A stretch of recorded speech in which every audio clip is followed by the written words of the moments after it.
انشاءالله دا خان چې راووتو نو دا د باجوړ او دا د دیر او دا د خیبر پښتونخوا پښتانه دا به د هغه استقبال ته د اډیالۍ ریل مخې ته ځي او دا پرون دوه دروغجن دا وکیلان دا دروغجن دي وایي پېژنئ دا دننه تللي نه دي د دې د سپیک او دوی دغه ناستې دا خبره معلومېده چې دا د چا په زور باندې دا خبره کوي خو دا د خان صاحب خبره نه ده دا دروغ ده په 21 تاریخ باندې په 21 تاریخ باندې باجوړ نه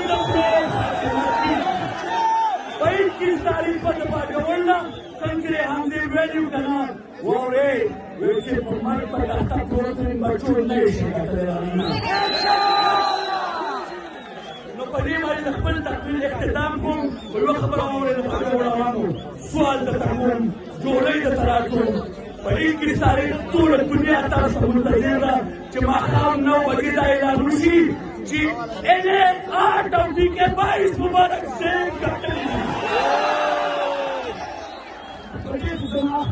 السلام علیکم